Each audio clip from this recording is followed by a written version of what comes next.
Perfect timing, I said, rising from the front pew as the church doors opened with a heavy creak.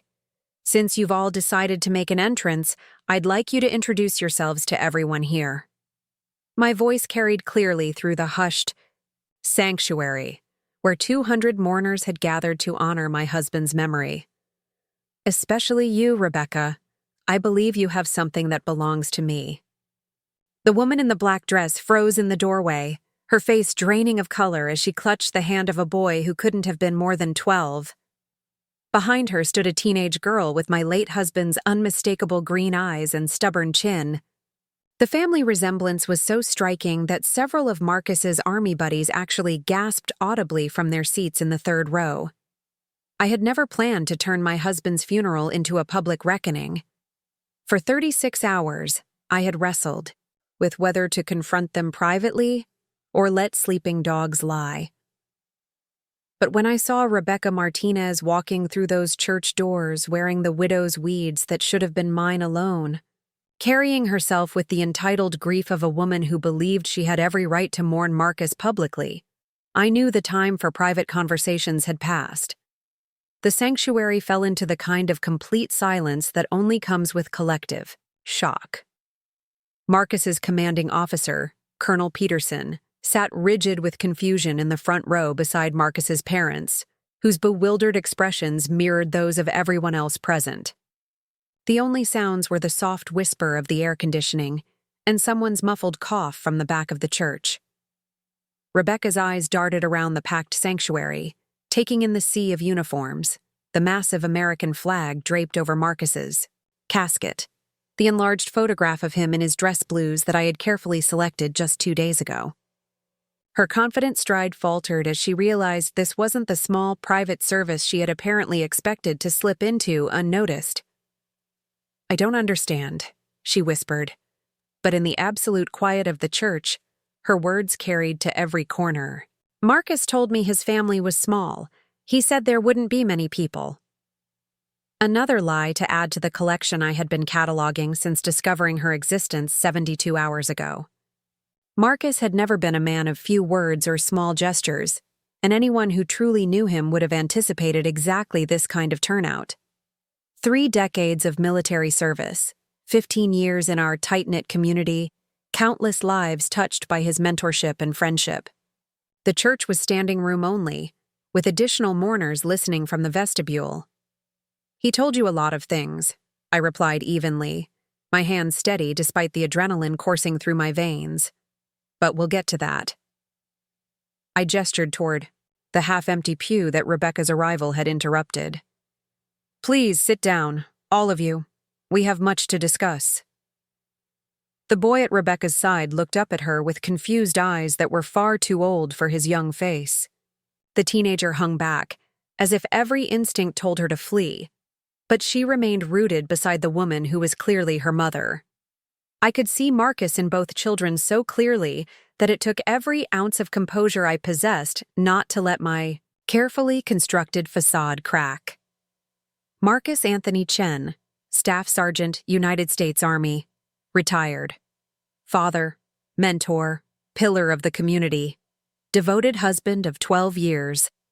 Or so I had believed until Tuesday morning, when the phone call came, that shattered not just my world, but apparently revealed that my world had been a carefully constructed illusion all along. "Mrs. Chen?" Rebecca's voice was barely audible now, uncertainty replacing the entitled confidence she had worn walking through those doors. "I think there's been some kind of mistake." "The only mistake," I said, my voice gaining strength with each word was believing that I wouldn't discover the truth, that I wouldn't be ready for this moment. I reached into my purse and withdrew a manila envelope that had been burning a hole in my consciousness since I had assembled its contents. The mistake was assuming that Marcus's wife wouldn't do her homework. Colonel Peterson shifted uncomfortably. In his seat, his career military bearing unable to hide his growing alarm at the situation unfolding before him. Marcus's mother, Elena, gripped her husband's arm so tightly that her knuckles had gone white. The other mourners sat frozen, trapped between the desire to flee this increasingly uncomfortable scene and the inability to look away from what was clearly about to become a public reckoning. I spent the last 3 days learning everything about you, Rebecca Martinez of Albuquerque, New Mexico. I continued, my voice carrying the kind of calm that comes only from absolute certainty of purpose. Everything about Emma, age 17, junior at Highland High School, captain of the debate team. Everything about David, age 12, 6th grade honor roll student, pitcher for the Roadrunners Little League team. Both children recoiled as if slapped when I spoke their names. Emma's face crumpled with the realization that their secret life had been thoroughly exposed, while David pressed closer to Rebecca's side, seeking protection from forces he couldn't understand. I know about the house on Maple Street that Marcus has been paying the mortgage on for the past 8 years. I know about the college fund contributions, the family vacations to Yellowstone and the Grand Canyon, the birthday parties and Christmas mornings I was never told existed. My voice remained steady, but I could feel 36 hours of suppressed grief and rage building behind each word. Rebecca's legs seemed to give out then, and she sank into the nearest pew with the graceless collapse of someone whose entire reality had just shifted beneath her feet. The children followed, flanking her like bodyguards, their young faces etched with confusion and growing fear. I know about the deployment rings he bought you both, I said, nodding toward the jewelry that Emma wore on a chain around her neck, identical to the one he gave me before his final tour in Afghanistan. I know about the family portraits in his wallet, the ones I found right next to ours. I know about the life insurance policies and the military benefits forms that list 3 dependents instead of just 1. The last statement caused an audible stir throughout the church. Military benefits were sacred territory, and the implications of what I was suggesting sent ripples of shock through the assembled service members. Colonel Peterson's face had gone ashen, the professional implications of what I was describing, clearly calculating behind his eyes. Marcus had served with honor for 3 decades. His record was impeccable, his character beyond reproach in every professional context. But character, I had learned, could be compartmentalized as efficiently as classified information. The man who would never compromise mission integrity apparently had no such qualms about compromising the integrity of his marriage vows.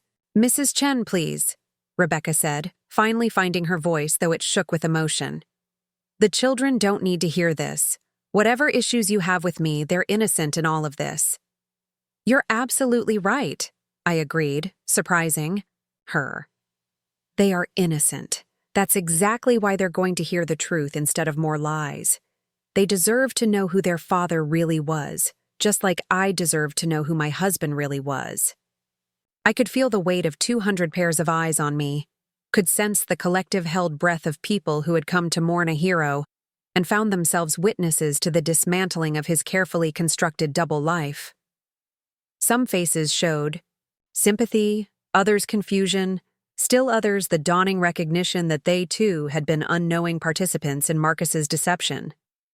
His army buddies were exchanging glances filled with questions that I could read clearly. How many times had Marcus talked about his wife Elena back home while simultaneously maintaining this parallel family? How many photographs had he shared? How many stories told? How many holidays and anniversaries mentioned without ever indicating that he was living 2 completely separate lives? "Marcus died of a heart attack Monday morning at 6:47 a.m., I announced to the sanctuary, my voice carrying over the growing murmur of disturbed conversations. The paramedics found him in the kitchen of our home on Sycamore Avenue, where he had lived with me for the past 12 years as my husband. The same kitchen where he had kissed me goodbye every morning, where we had planned our retirement, where he had promised me just last Sunday that we would finally take that trip to Ireland for our 20th anniversary. I paused, letting the weight of those words settle over the room before continuing. What I discovered in the hours that followed was that every single one of those promises, every plan, every shared dream had been built on a foundation of lies, so complete and systematic that I'm still discovering new pieces of the deception. Rebecca was crying now, quiet tears that streaked her carefully applied makeup.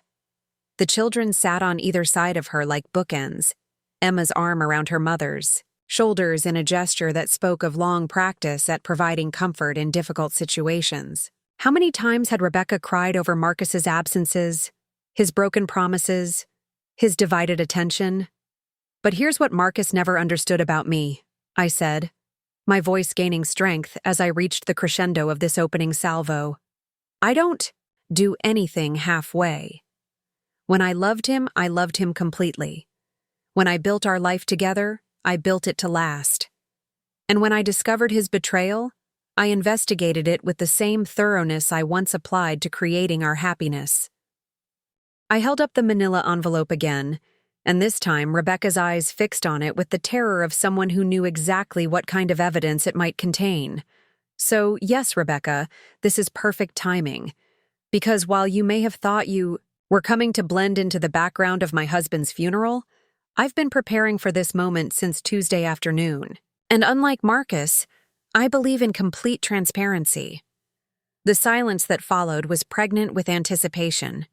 200 people waiting to see how this unprecedented situation would unfold.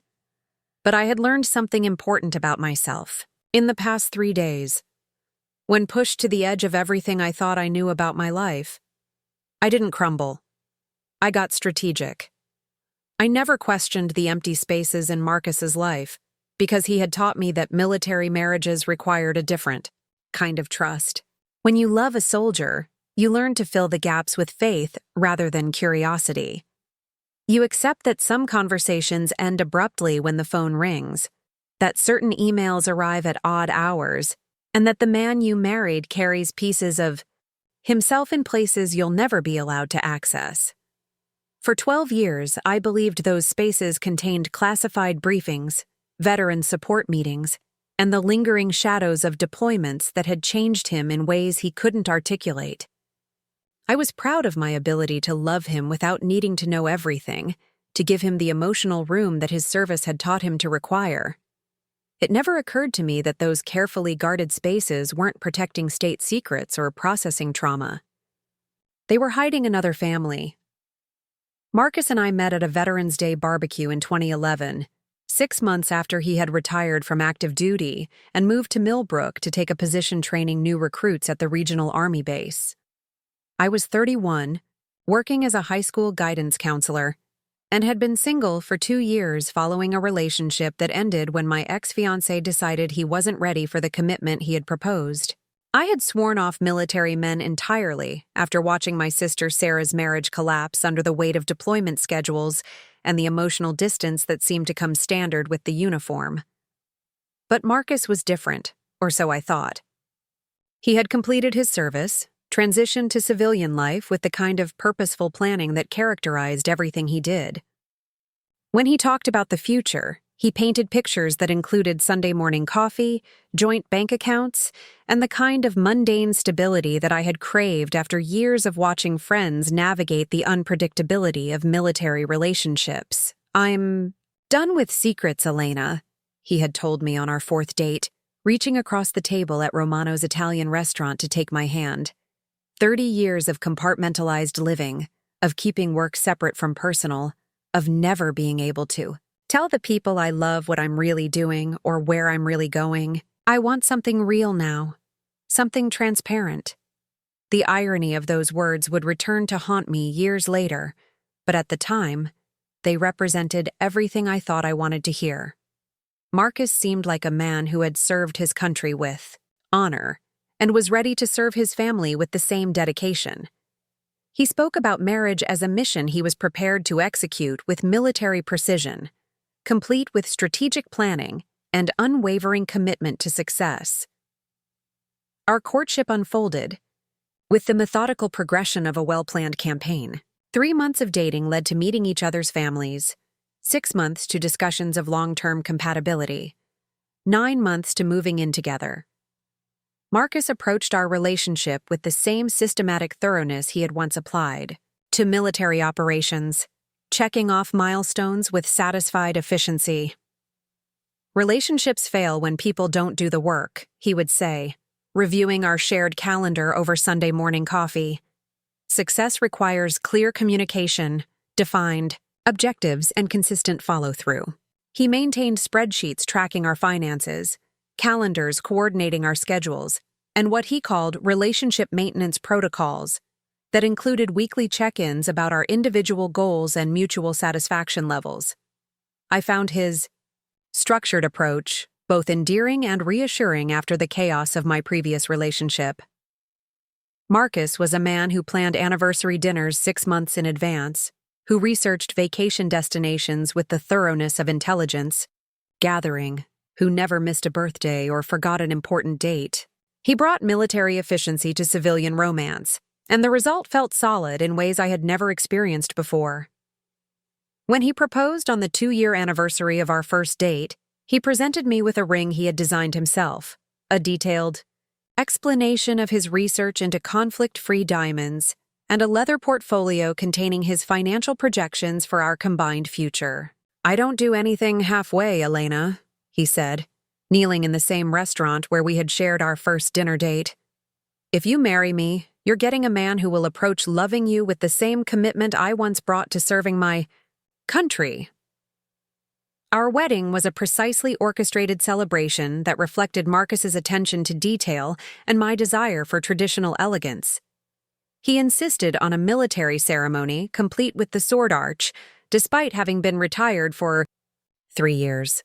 "Once a soldier, always a soldier," he explained as he coordinated with his former unit to provide the honor guard. Some traditions are bigger than individual service records. The reception was held at the Base Officers Club, with 150 guests, who represented the careful integration of his military family and my civilian world. Colonel Peterson delivered a toast that praised Marcus's distinguished service record and predicted that he would bring the same excellence to marriage that he had demonstrated in uniform. Marcus's parents flew in from California, beaming with pride as they watched their eldest son marry a woman they had embraced as the daughter they never had. "You're exactly what Marcus needs," his mother told me during our rehearsal dinner, tears glistening in her eyes. "Someone who understands that his service shaped him, but won't let it define your marriage. Someone strong enough to build something new with him."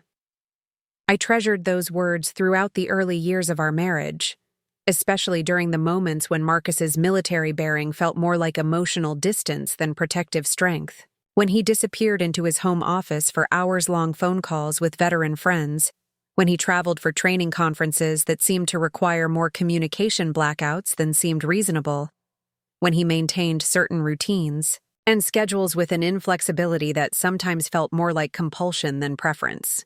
"He's processing," I would tell myself during the evenings when Marcus seemed physically present but emotionally unreachable. 30 years of military service doesn't just disappear because you change clothes. I made excuses for his need for privacy, his carefully controlled emotional responses, his tendency to compartmentalize every aspect of our life together. Marcus worked as a senior training coordinator at the base, a position that utilized his extensive experience while allowing him to maintain civilian status. His colleagues respected his expertise, his commanding officers valued his insights, and the new recruits he trained often sought his mentorship long after completing their programs. He was building a reputation as someone who could bridge the gap between military discipline and civilian integration, helping young soldiers navigate the transition he had successfully made. Our life together followed patterns that felt both comfortable and purposeful. Marcus left for work at precisely 6:15 every morning after his 30-minute run and protein shake breakfast. He returned home between 5:30 and 6 p.m., unless training exercises or veteran support group meetings required. Later hours. We shared dinner most evenings, during which he would ask detailed questions about my day at school and share carefully edited versions of his own professional challenges. Weekends were reserved for household maintenance, social obligations, and what Marcus called relationship investment time. We attended church together on Sundays, hosted barbecues for his colleagues, maintained friendships with other military couples, and took annual vacations that Marcus planned with the precision of military operations. Every aspect of our shared life seemed to reflect his values of service, commitment, and methodical progress toward clearly defined objectives. I loved the predictability of our routine, the security of his unwavering reliability, the sense that we were building something substantial together. When my friends complained about husbands who forgot anniversaries or failed to follow through on promises, I felt grateful for Marcus's systematic approach to marriage. He never missed a birthday, never forgot to call when running late, never made commitments he couldn't keep. "You two are like a commercial for military marriage," my friend Janet would joke when we attended social gatherings together. "He's so attentive, so present. You can tell he really sees this as his most important mission." Marcus would smile at comments like these, pulling me closer with the kind of possessive pride that made me feel cherished rather than owned. "Elena deserves a man who shows up completely," he would reply. "Half-hearted commitment isn't commitment at all." Then he would kiss my temple with the tender familiarity of someone who meant every word he said. The only shadow in our otherwise solid marriage was the issue of children. We had discussed family planning extensively during our engagement, agreeing that we wanted 2 children and would begin trying after our 3rd anniversary. But when that milestone arrived, Marcus asked for a delay. "1 more year," he said, his expression serious as he outlined his reasoning. "I want to be completely established in my position, want our financial foundation to be absolutely solid before we add that responsibility. Children deserve parents who are fully prepared for the commitment," I agreed, trusting his strategic thinking and appreciating his thoroughness in preparing for such an important step. When the 4th anniversary arrived with another request for delay, I began to feel the first stirrings of concern. But Marcus's explanations were always reasonable. His alternative timeline always included specific milestones and clear objectives. "I want to do this right, Elena," he would say, holding me as we discussed our expanding frustration with the delays. "Our children deserve the best possible start, and that means waiting until everything is perfectly aligned." His commitment to excellence in parenting felt like an extension of his commitment to excellence in everything else, and I continued to trust his judgment even as my biological clock grew more insistent. By our 5th anniversary, the delays had become a source of tension that we addressed through what Marcus called structured dialogue sessions. He would present his concerns about career stability, financial readiness, and optimal timing, while I expressed my growing sense that perfect conditions might never exist. These conversations always ended with compromise timelines that felt reasonable in the moment, but somehow never led to actual action. "Next year will be different," Marcus would promise, and I believed him because I had never known him to break a promise or fail to follow through on a commitment. His word had always been absolutely reliable, his planning invariably successful. If Marcus said we would start our family after his next promotion, after my tenure review, after the completion of whatever professional milestone currently commanded his attention, then that's exactly what would happen. I never suspected that Marcus had already started his family 8 years earlier with a woman in New Mexico, that the children he kept postponing with me were already living, breathing realities in another household. The delays I interpreted as career conscientiousness were actually the logistical challenges of a man managing 2 families simultaneously. The careful planning I admired was the systematic deception required to maintain parallel lives in different states.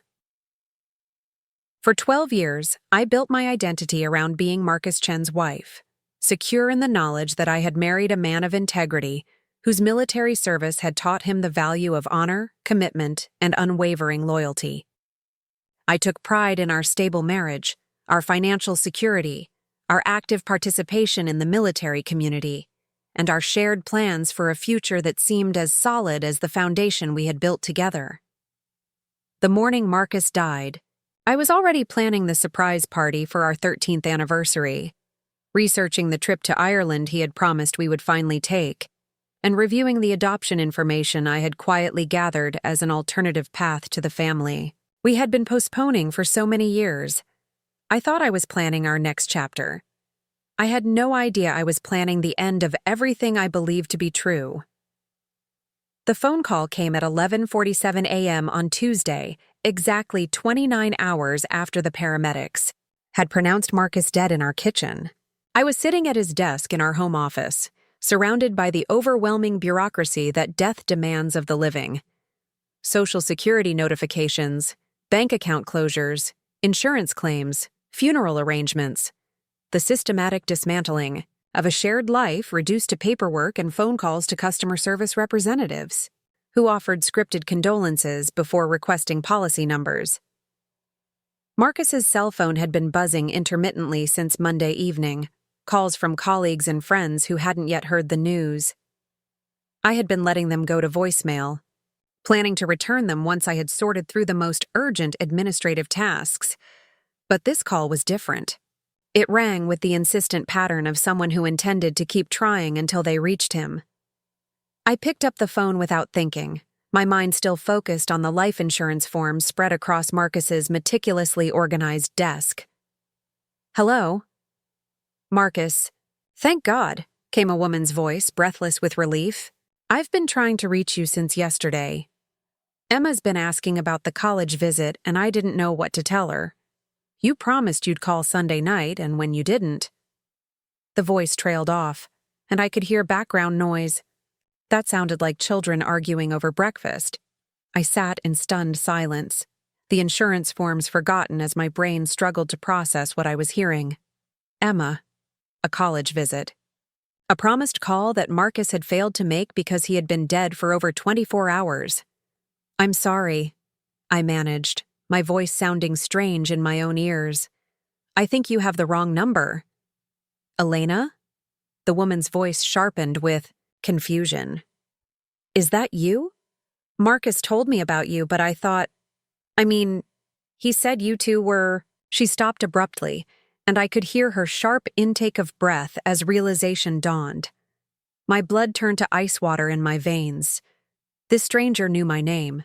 She knew Marcus well enough to call him repeatedly, well enough to expect Sunday night phone calls, well enough to discuss someone named Emma's college plans. And she had clearly expected to find him available to talk, not to encounter his wife answering his personal phone. "Who is this?" I asked, my voice steady despite the way. My hands had begun to shake.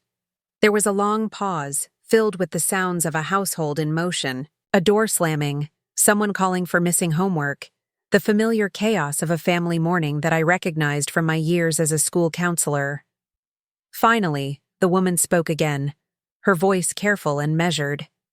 "My name is Rebecca Martinez. I need to speak with Marcus. It's important." "Marcus is dead," I said bluntly, the words feeling surreal even as I spoke them. "He died Monday morning of a heart attack." The silence that followed stretched so long that I wondered if the call had been dropped. Then I heard a sound that made my chest tighten with recognition. The quiet, breathless sob of someone receiving devastating news. Not the polite shock of an acquaintance or colleague, but the raw grief of someone who had been genuinely, personally, invested in Marcus's continued existence. "No," Rebecca whispered, and then louder, "No, that can't be right. He was supposed to call. We had plans for this weekend, Emma's campus visit to UNM, and David has his championship game on Saturday. Marcus wouldn't miss David's game." Each detail hit me like a physical blow. Weekend plans, a daughter's college visit, a son's championship game. This woman was describing the kind of intimate family obligations that Marcus had never mentioned. To me, commitments that suggested a level of involvement I had never suspected existed. "I don't understand," I said, my voice barely above a whisper. "Who are Emma and David?" Another long pause, during which I could hear Rebecca struggling to compose herself. When she finally spoke, her voice carried the weight of someone making a terrible calculation. "They're Marcus's children," she said simply. "Emma is 17, David is 12. I was Marcus's partner. We've been together for 8 years. The words hit me with the force of a physical assault. 8 years. The same 8 years that I had been building what I thought was a solid marriage with a man I believed I knew completely. While I had been planning anniversary dinners and discussing our future children, Marcus had already been raising 2 children with another woman in another state. "That's impossible," I said, even as part of my mind was already beginning to connect dots I had never thought to look for. The business trips to Albuquerque that seemed more frequent than other training destinations. The veteran support group, meetings that always seemed to fall on weekends. The carefully compartmentalized phone calls and email accounts that I had attributed to his military training and natural sense of privacy. "Elena," Rebecca's voice was gentle now, filled with a compassion that felt like salt in an open wound. "I think we need to talk. There are things about Marcus that you don't know, things he should have told you years ago." I hung up the phone with trembling fingers, my mind reeling as I tried to process what I had just heard. This had to be some kind of mistake, a misunderstanding that could be cleared up with a simple explanation. Marcus had never mentioned anyone named Rebecca Martinez. He had never spoken of children in New Mexico, never shown me photographs or shared stories about Emma's academic achievements or David's athletic success. But even as I tried to rationalize what I had heard, my eyes fell on Marcus's desk calendar, where his meticulous handwriting tracked every appointment, every obligation, every commitment. For the first time, I noticed how many weekends were marked simply as ABQ, abbreviations that I had assumed referred to some kind of military, training or veteran organization activity, Albuquerque. ABQ was Albuquerque, New Mexico. My hands shook as I opened Marcus's desk drawers, searching for something that would either confirm or disprove what Rebecca had told me. Marcus was a man who documented everything, who kept detailed records of every aspect of his life. If he had been supporting children in New Mexico, if he had been maintaining a relationship with another woman, there would be evidence somewhere in his carefully organized files. In the bottom drawer of his desk, beneath folders containing tax returns and insurance policies, I found a manila envelope marked Personal Confidential in Marcus's precise handwriting. My heart pounded as I opened it, not sure I wanted to see what it contained, but unable to stop myself from looking.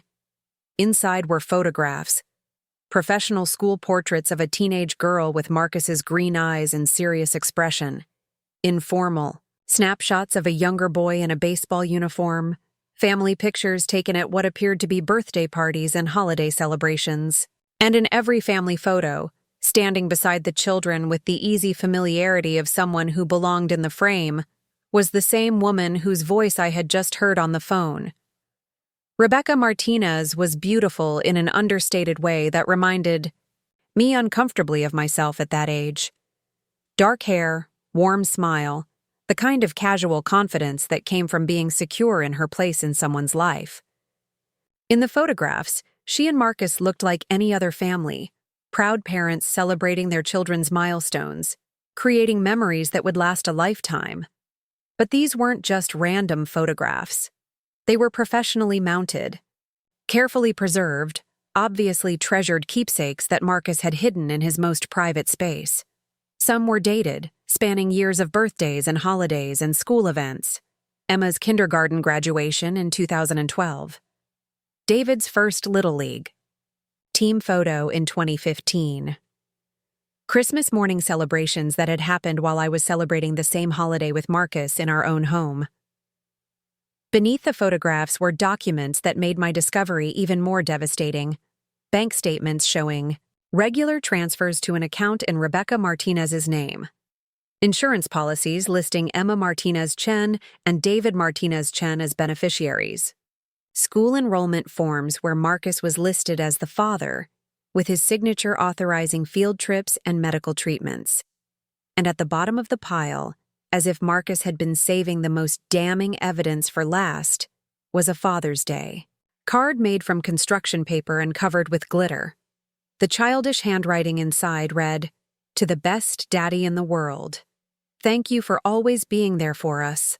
Love, David. The card was dated 3 months ago. I sat in Marcus's chair, surrounded by evidence of a life I had never known existed, and felt my understanding of reality crumble like sand. For 8 years, while I had been celebrating anniversaries and planning our future, Marcus had been living a complete parallel existence. He had been attending parent-teacher conferences and baseball games, celebrating birthdays and holidays, tucking children into bed, and helping with homework assignments.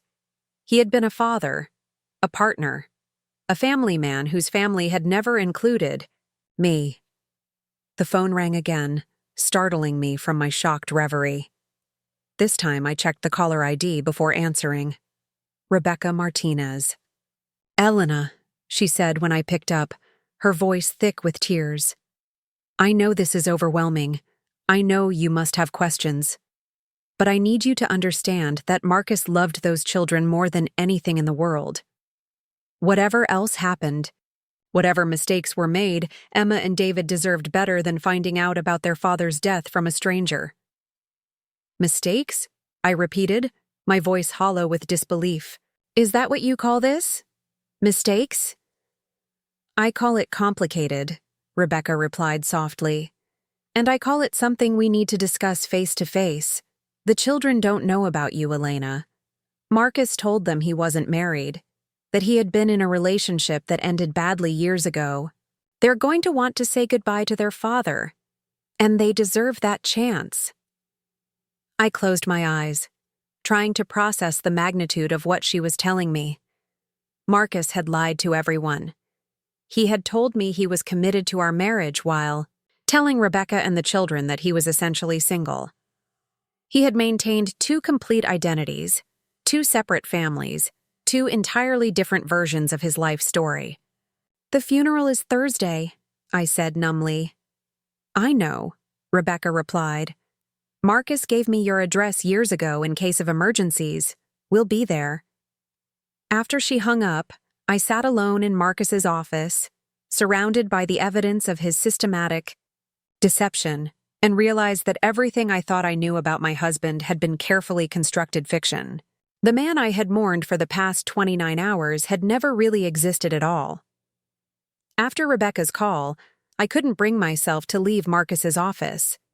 I sat surrounded by the scattered evidence of his double life, feeling like an archaeologist excavating the ruins of my own marriage. Each document I uncovered revealed another layer of systematic deception that challenged everything I thought I knew about the man I had shared a bed with for 12 years. The bank statements were particularly damning. Marcus had maintained a separate checking account that I had never known existed, one that received automatic deposits from his military pension and his civilian salary. Every month for the past 8 years, he had transferred exactly $2,847 to an account labeled R. Martinez, Family Support. The amount was so specific, so carefully calculated, that it clearly represented more than casual financial assistance. This was child support, mortgage payments, living expenses for an entire household. I pulled out our joint bank statements from the same period, comparing them side by side. Marcus had been meticulous about maintaining our shared expenses, never missing a payment or failing to contribute his agreed-upon portion to our household budget. But apparently, he had been operating from a much larger income base than I had ever realized. The money supporting Rebecca and the children hadn't come from our joint resources. It had come from income streams that he had hidden from me entirely. How had I never noticed the discrepancy? Marcus handled our investments and long-term financial planning, but I managed our day-to-day expenses and had access to his primary paycheck deposits. Looking at the statements now, I could see that he had been depositing only a portion of his actual income into our joint accounts. The rest had been diverted to support his secret family before I ever saw it. The level of planning this required was staggering. Marcus would have needed to maintain separate direct deposits, different banks, completely parallel financial systems. This wasn't the impulsive mistake of a man who had gotten involved with someone while traveling for work. This was systematic, long-term deception that required constant management and careful coordination. I found myself remembering conversations we had about money, about budgets and savings goals, and retirement planning. Marcus had always been conservative about our spending, insisting we save aggressively for the future. "We can't afford to be careless with our finances, Elena," he would say when I suggested expensive vacations or home improvements. "Military families have to plan for uncertainty." Now I understood his caution differently. He hadn't been saving for our uncertain future. He had been funding 2 households simultaneously. The modest lifestyle he had insisted we maintain hadn't been about financial responsibility. It had been about cash flow management for a man supporting twice as many people as I knew existed. The insurance documents were even more revelatory. Marcus had not 1 but 3 separate life insurance policies. The one I knew about listed me as the sole beneficiary and would cover our mortgage and provide enough money for me to maintain our lifestyle for several years. But the other 2 policies, taken out through different companies, designated Emma Martinez Chen and David Martinez Chen as beneficiaries, with Rebecca Martinez listed as the trustee who would manage the funds until the children reached adulthood. The why. Combined value of all 3 policies was nearly $2 million. Marcus had been paying premiums on insurance coverage that would take care of both his families long after his death, and he had never mentioned the additional policies to me. Even in death, he had planned to provide for everyone, except that his plan had assumed his 2 worlds would never collide. I pulled out my laptop and began searching for more information about Rebecca Martinez and the children. In the age of social media, it was surprisingly easy to construct a detailed picture of their lives. Rebecca's Facebook page was set to private, but her profile picture showed her with 2 children who were unmistakably Marcus's. Emma had his serious expression and athletic build, while David shared his stubborn chin and mischievous smile. Emma's Instagram account, accessible through her high school's drama club page, painted the picture of a confident teenager involved in debate team, honor society, and college preparatory programs. Her posts included photos from family trips to national parks, graduation parties, and informal moments that captured the easy familiarity of a close-knit family unit. In several photos, a man's hands or partial figure appeared in the frame. Presumably Marcus, carefully cropped out of images that his daughter shared publicly. David's presence was documented through Rebecca's professional LinkedIn profile, where she listed herself as a single mother, working as a hospital administrator in Albuquerque. Her work history showed steady employment at Presbyterian Healthcare, services with promotions and professional development that suggested competence and stability. This wasn't a woman who had been dependent on Marcus financially. She had been building her own career while raising their children. But most disturbing were the glimpses of traditions and celebrations that paralleled our own life so exactly that they felt like mockery. Photos of birthday dinners at restaurants I recognized from our own anniversary celebrations. Family camping trips to locations where Marcus and I had vacationed. Holiday decorating traditions that mirrored the ones we had established in our own home. Marcus had been living the same life twice, creating identical memories with 2 different families, maintaining parallel versions of the same relationship in different states. The thoughtful gifts he brought me from business trips, the restaurant recommendations he made based on places he claimed colleagues had suggested, the vacation ideas he presented as inspiration from travel magazines. All of it had likely been recycled from experiences he had shared with Rebecca and the children. I found myself analyzing years of conversations with new awareness, looking for clues I had missed or explanations that no longer made sense. Marcus's detailed knowledge of Albuquerque's restaurant scene, which I had attributed to frequent training assignments. His familiarity with New Mexico school districts, which he had explained as research for helping veteran families navigate relocations. His occasional references to teenage behavior patterns that seemed oddly specific for someone without children. The veteran support group meetings that occupied so many of his weekends suddenly took on new meaning. I had admired his commitment to helping other veterans transition to civilian life, had been proud of his dedication to serving his community even after retirement. But now I wondered how many of those meetings had been fabricated excuses to spend time with his other family. I called the Veterans Services office at the base, where Marcus had supposedly been volunteering every other Saturday for the past 5 years. The coordinator I spoke with knew Marcus by name and reputation, but couldn't recall him attending regular weekend meetings. Staff Sergeant Chen participated in our quarterly training sessions and occasional special events, she explained. But we don't have weekly support groups. Most of our peer counseling happens during weekday appointments or evening sessions. Are you thinking of a different organization? There was no different organization. Marcus had been lying about those Saturday meetings for years, creating fictional obligations that gave him freedom to travel to New Mexico without arousing my suspicion. The commitment to veteran services that I had found so admirable had been another carefully constructed cover story. I started making a list of all the trips, all the meetings, all the obligations that had taken Marcus away from our home over the past 8 years. Business training in Albuquerque that seemed more frequent than assignments to other cities. Weekend conferences that required communication blackouts.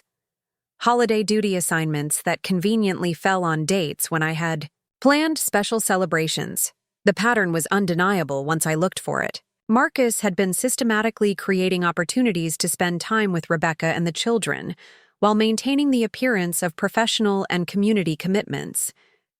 Every lie had been carefully integrated into a larger fiction that made his absences seem not just reasonable, but admirable. The most painful discovery came when I found his travel rewards accounts.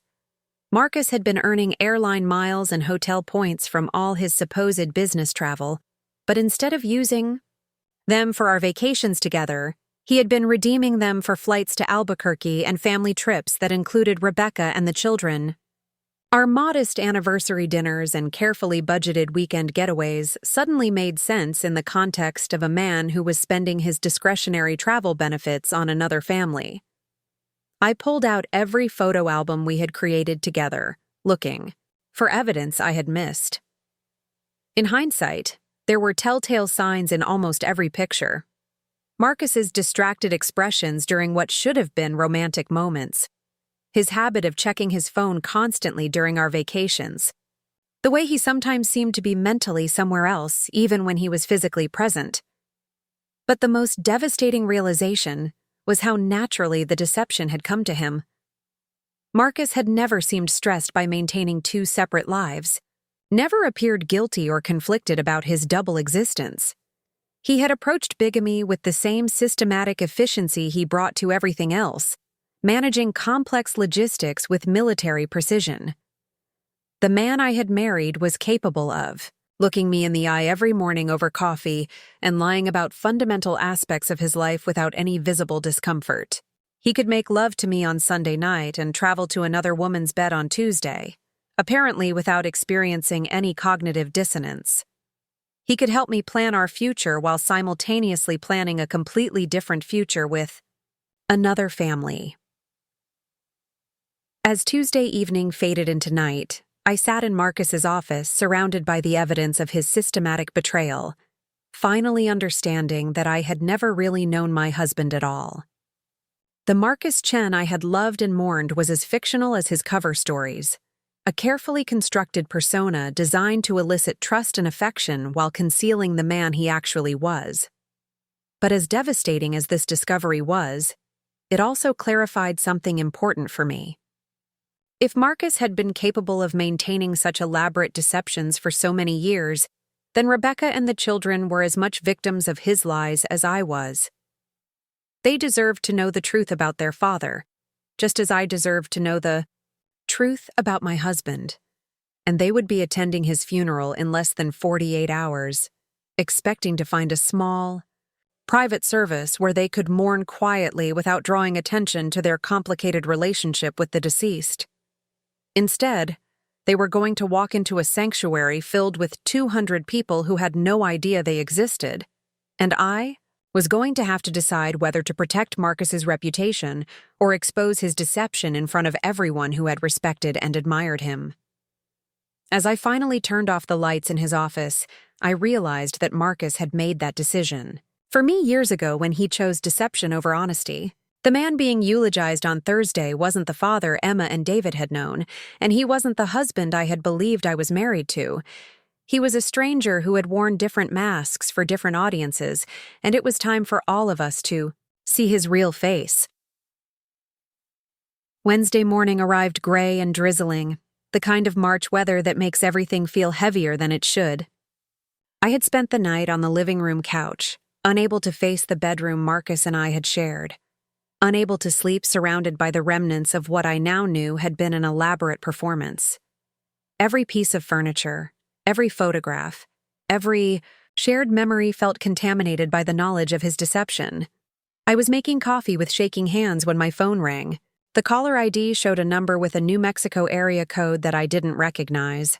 But after yesterday's revelations, I answered immediately.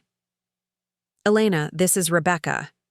Her voice was steadier than it had been during our previous conversation, but I could hear the strain beneath her professional tone. "I know this is difficult, but there are some things you need to know before tomorrow. Things about Marcus that, well, things that will help you understand how we got here." I poured my coffee and sat at the kitchen table where Marcus and I had shared breakfast just 3 days earlier, when my biggest concern had been whether to serve lasagna or roast beef at the post-funeral gathering. "I'm listening." "First, I want you to know that I never knew about you," Rebecca said firmly. "Marcus told me he had been married years ago, but that it ended badly during one of his deployments. He said you couldn't handle military life and had asked for a divorce while he was overseas. He showed me what he claimed were the final divorce papers." The words hit me like a physical blow. Not only had Marcus hidden my existence from Rebecca, but he had created an elaborate backstory that painted me as the villain in our relationship. While I had been proudly telling friends and family about my devoted military husband, he had been telling another woman that I was an ex-wife who had abandoned him during his service. "That explains why you seemed so shocked when I answered his phone," I said numbly. "I thought I was calling a single father," Rebecca confirmed. "A man who had been raising his children alone after being abandoned by someone who couldn't cope with military demands."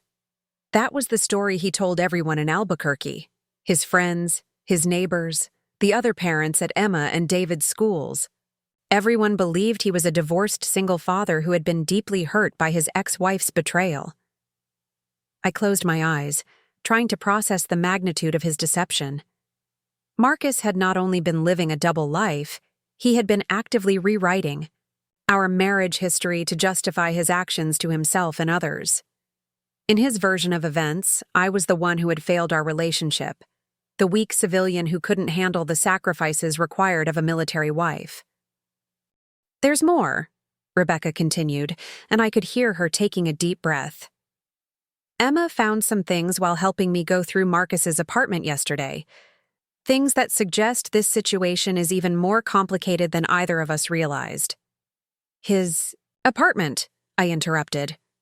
"What apartment?" "Marcus maintained a one-bedroom apartment in Albuquerque," Rebecca explained. "He said he needed his own space sometimes, somewhere quiet to decompress from the stress of single parenting and his job. The lease has been in his name for 8 years, but he told me he had only been living there since his divorce was finalized." Another lie.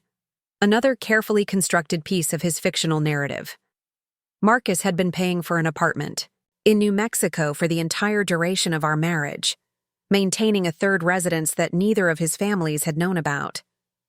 The financial complexity of his deception was staggering. "What did Emma find?" I asked, dreading the answer. "Letters," Rebecca said softly. "Love letters that Marcus had written but never sent. Some addressed to me, some to you, some to women whose names neither of us recognized. And journals, Elena. Years of journals where he documented his feelings about maintaining what he called his parallel commitments. My coffee cup slipped from my numb fingers, shattering against the kitchen floor.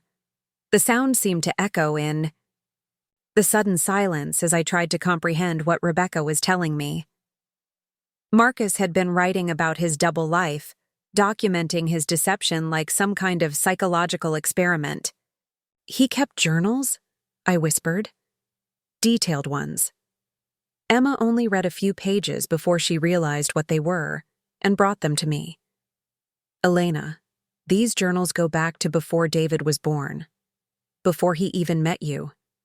They suggest that maintaining multiple relationships simultaneously was a pattern for Marcus, not something that developed over time." The kitchen floor seemed to tilt beneath me. Marcus and I had met in 2011, but David was 12 years old. If the journals predated David's birth, then Marcus had been practicing deception for at least 13 years, possibly longer. Our entire relationship, from our first meeting through our wedding and all the years of our marriage, had been built on a foundation of lies that existed long before I entered his life. "Rebecca," I said, my voice barely audible. "How old is Emma?" 17.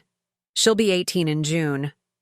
I did the math quickly, my hands trembling as I reached for paper towels to clean up the broken coffee cup. If Emma was 17, she had been born in 2006. Marcus and I had met in 2011, which meant he had already been a father for 5 years when he started pursuing me. David had been born around 2011, roughly the same time Marcus was courting me with promises of transparency and commitment. "He was with you when we met," I said, the realization hitting me like a freight train. "You were already together, already a family, when he started dating me." "According to his journals, yes," Rebecca confirmed, her voice thick with her own horror at what she was discovering. Emma found entries from 2011 where he wrote about meeting someone new, someone who represented a different kind of life than what he had built with us.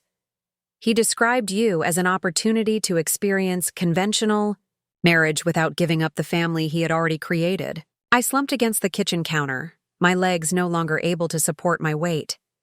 Every memory I had treasured from our early relationship was now revealed as a calculated experiment. Marcus hadn't fallen in love with me despite having another family. He had pursued me specifically because I represented something different from what he already had. "He wrote about all of us like we were projects," Rebecca continued, her voice gaining strength as her own anger began to surface. "Different aspects of his personality that he wanted to explore. He described our family as his authentic self, and your marriage as his aspirational identity. Like we were roles he was playing to see which one fit better." The clinical nature of his deception was almost worse than the deception itself. Marcus hadn't been torn between two loves or struggling with impossible choices. He had been conducting a deliberate experiment in lifestyle management, using real people as test subjects without their knowledge or consent. "The journals also document his financial arrangements," Rebecca said. "How he structured his income to support multiple households, how he managed his time to maintain relationships with different people, how he created cover stories that would allow him to move between his different lives without arousing suspicion." I thought about the spreadsheets Marcus maintained for our household budget, the meticulous planning he applied to every aspect of our life together. That same systematic approach had been applied to managing his deception, treating bigamy like a complex logistical challenge that could be solved through careful organization and strategic thinking. "He planned to tell you eventually," Rebecca said quietly. "There are entries from last year where he discussed different scenarios for revealing the truth. He was trying to decide whether to divorce you and focus on our family, or whether to ask you to accept a polygamous arrangement. The final insult. After 12 years of marriage, Marcus had been evaluating whether I was worth keeping in his collection of relationships, weighing the pros and cons of maintaining me as part of his expanded family structure. My worth as a human being had been reduced to a cost-benefit analysis in his private journals. But he never could make a decision, Rebecca continued. The most recent entries show him becoming increasingly frustrated with what he called the unsustainable complexity of his situation. He knew he couldn't maintain the deception indefinitely, but he couldn't bring himself to give up either relationship. So Marcus had died while still trying to have everything, still convinced that he could manage the impossible logistics of loving multiple people without anyone discovering his systematic betrayal. His death had solved the problem he couldn't solve in life, but it had also ensured that all of his victims would eventually discover the truth. "Rebecca," I said, struggling to keep my voice steady, "is there any mention in those journals of other women? You said some of the letters were addressed to people neither of us recognized." There was a long pause before she answered. "Yes, at least 3 other women over the years, though none of those relationships seem to have lasted as long as ours. Marcus appears to have maintained a pattern of starting new relationships while continuing existing ones, then ending the older relationships when the complexity became unmanageable. I thought about our delayed discussions of children, Marcus's insistence that the timing was never quite right for us to start our family. Had he been planning to phase me out as he had apparently done with previous relationships? Was I simply taking longer to dispose of than he had anticipated? The apartment was full of mementos from different relationships, Rebecca said. Photos, gifts, letters, like a museum of his romantic history. Emma was horrified when she realized what it all meant. I could imagine 17-year-old Emma, probably proud of her father and eager to help her grieving mother sort through his belongings, instead discovering evidence that her entire family history was built on lies.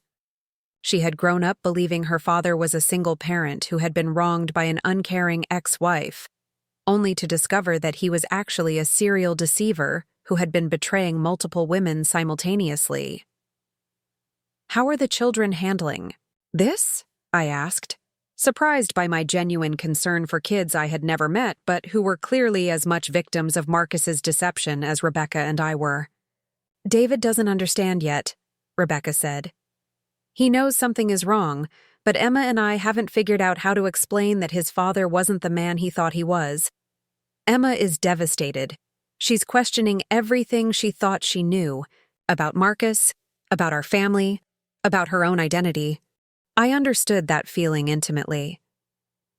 The discovery that someone you loved was fundamentally different from who you believed them to be created a kind of vertigo that made everything seem unstable. If Marcus could lie so completely about such fundamental aspects of his life, then any belief or memory or assumption could be false. "The funeral is tomorrow," I said finally. "Are you still planning to come?" "We have to," Rebecca replied. "Whatever else Marcus was, he was Emma and David's father. They need to say goodbye to him, even if they're saying goodbye to someone who never really existed." After hanging up, I sat in my kitchen surrounded by broken coffee cup pieces and the shattered remains of everything I had believed about my marriage. Marcus hadn't just betrayed me.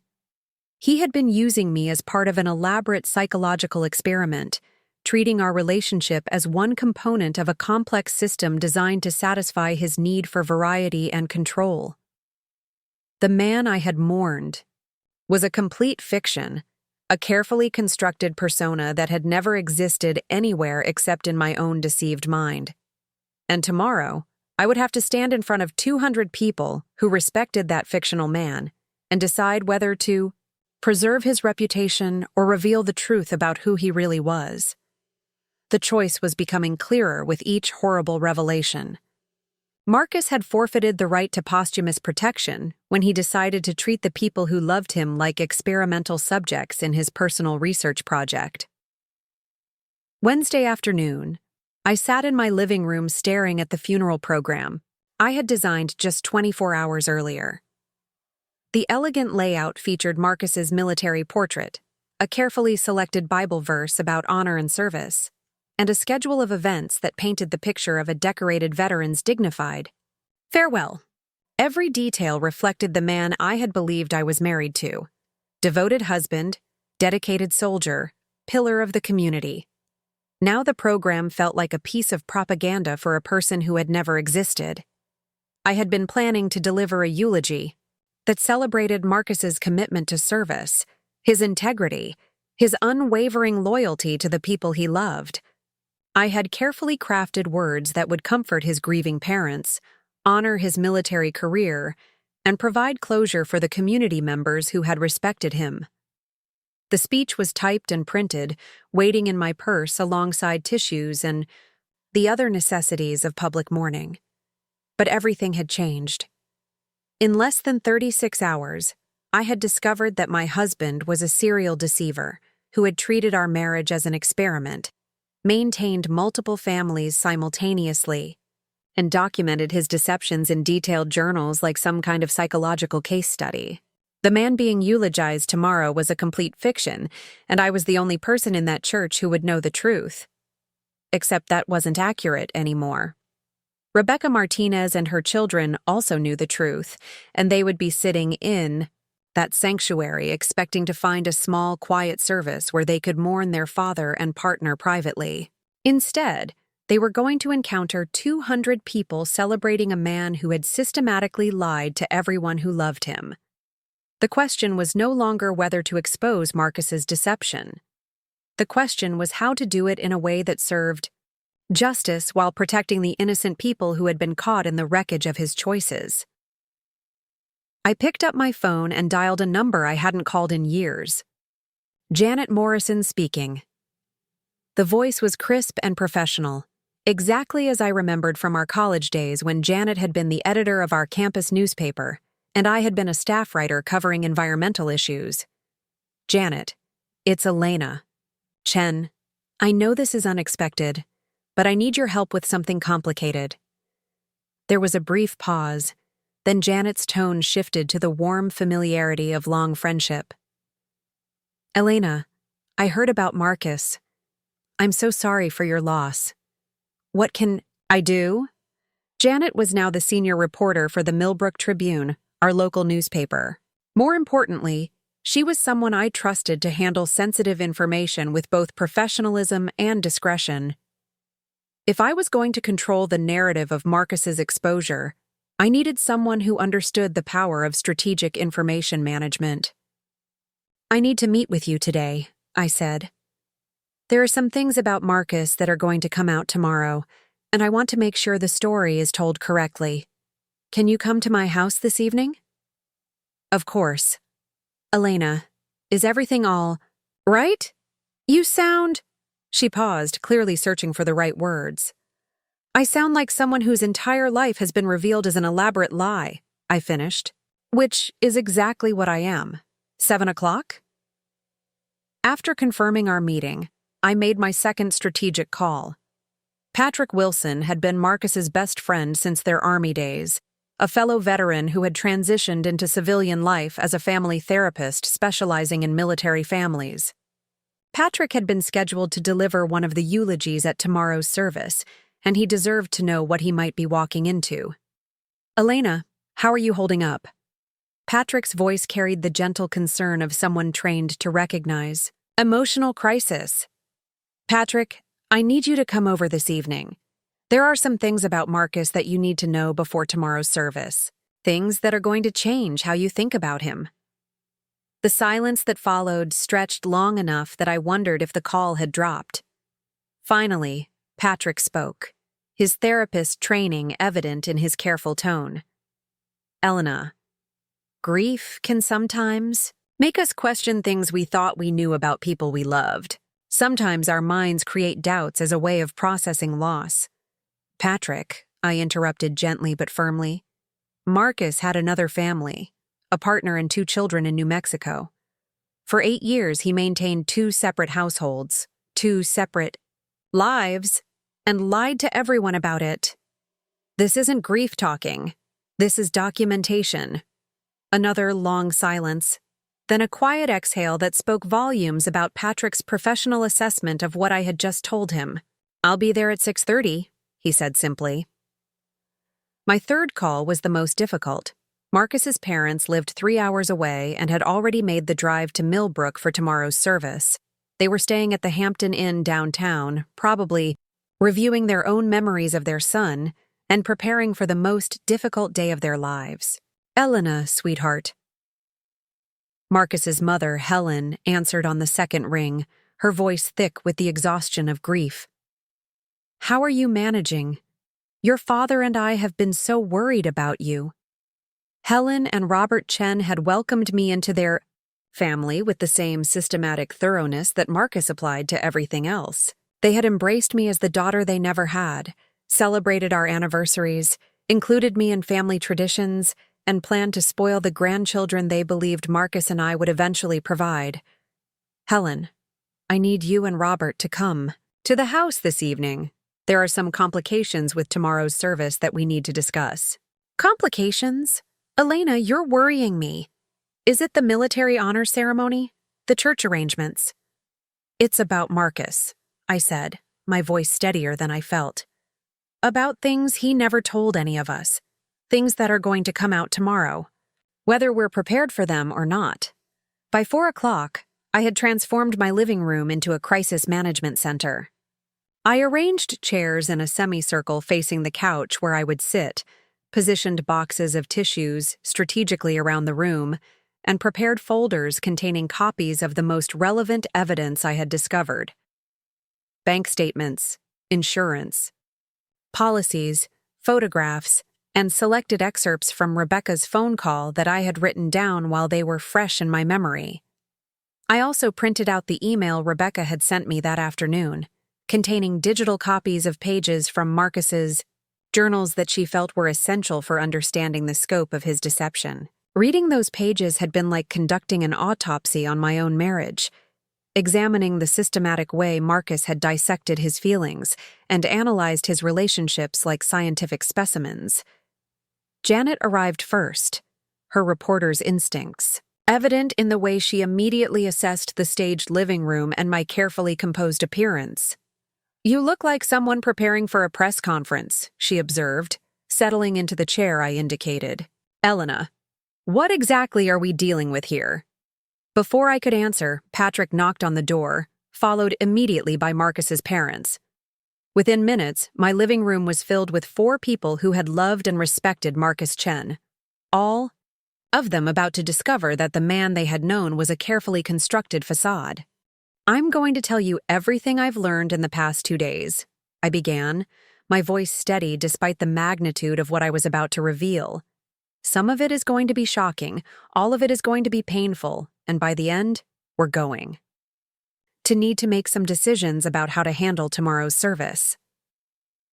I started with Rebecca's phone call, watching their faces as I described the existence of Emma and David, the 8-year relationship, the elaborate lies Marcus had told to maintain his double life. Helen gasped audibly when I explained that Marcus had been a father for 17 years, while Robert's military bearing couldn't hide his growing horror at the systematic nature of his son's deception.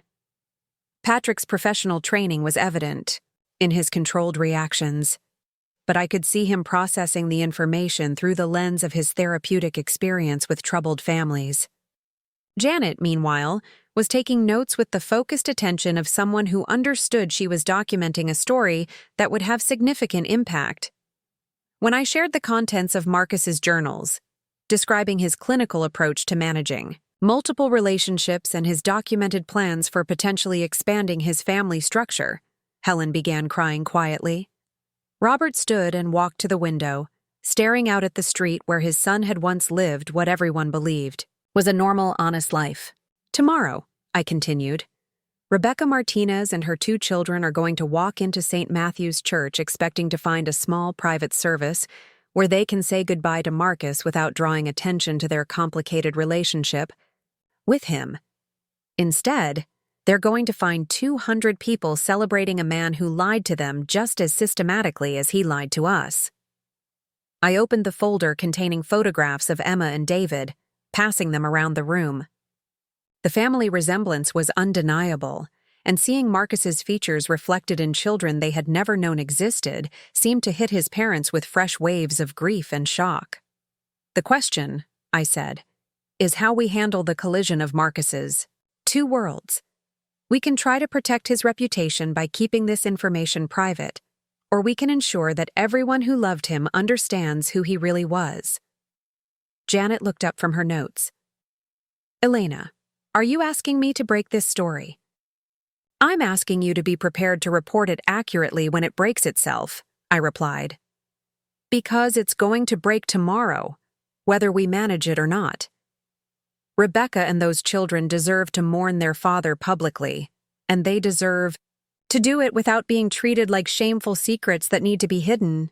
Patrick leaned forward, his therapist's perspective evident in his next question. What about the children? Emma and David didn't choose their father's deception. Do they deserve to have their private family trauma become public knowledge? They deserve to have their father acknowledged, I said firmly. They deserve to attend his funeral without pretending to be strangers, and they deserve to have their grief validated by the community that Marcus served. His deception doesn't diminish their right to mourn him. Helen wiped her eyes and spoke for the first time since I had begun my explanation. Elena, what do you need from us? The question surprised me with its directness, but it also clarified something important. I wasn't alone in this decision. Marcus's deception had victimized all of us, and we could choose to face the consequences together rather than allowing his lies to continue dividing us even after his death.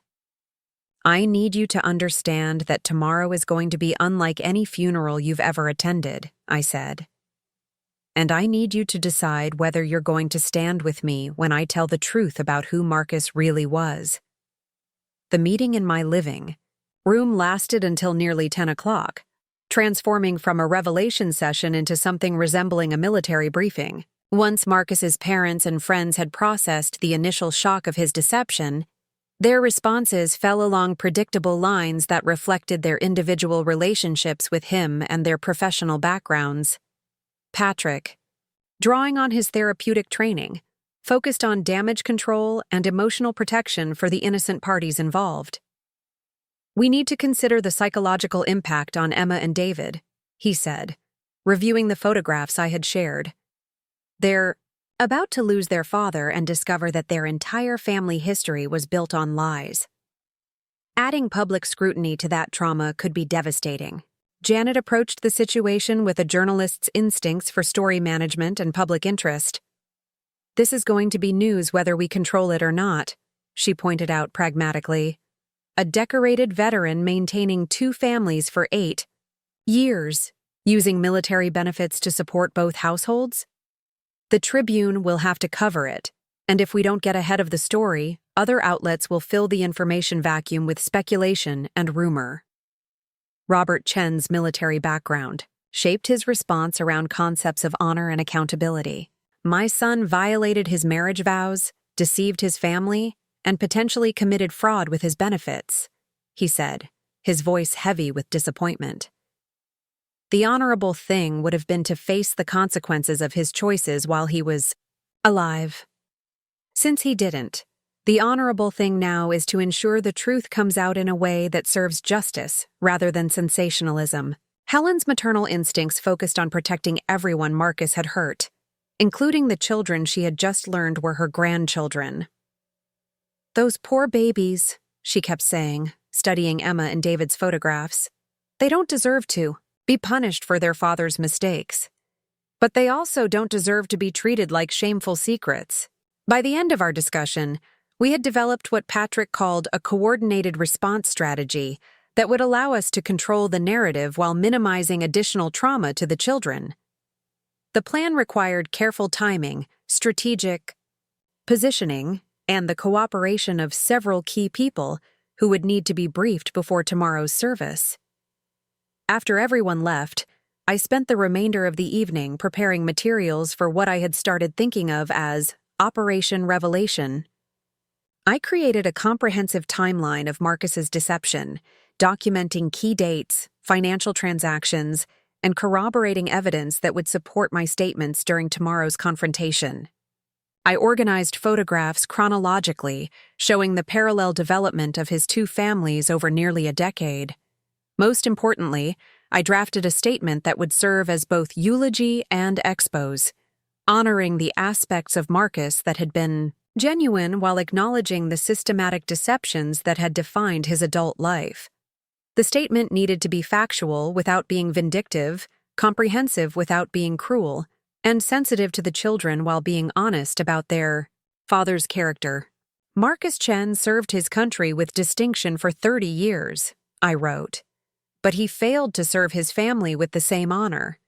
Today we gather not just to mourn his death, but to acknowledge the complicated truth about the life he led and the people he left behind.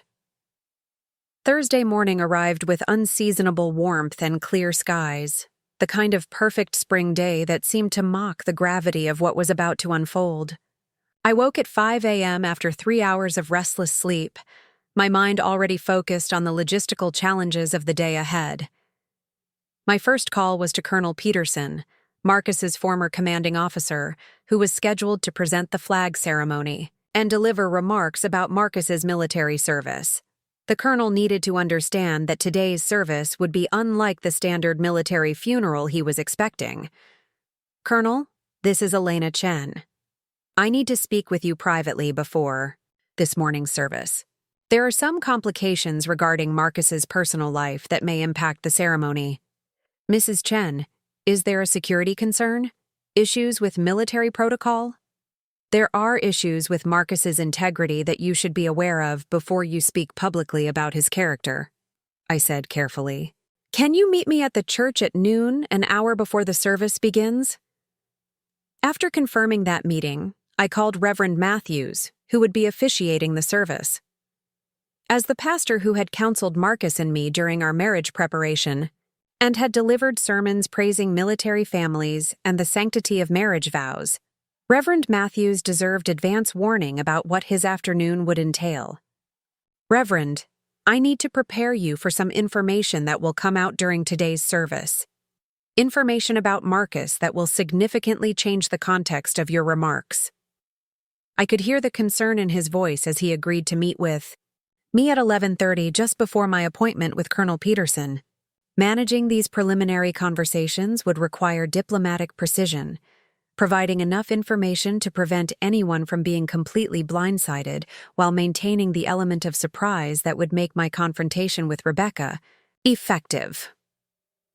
At 10 o'clock, Janet called to confirm her positioning for the service. "I'll be in the back row with my photographer," she said.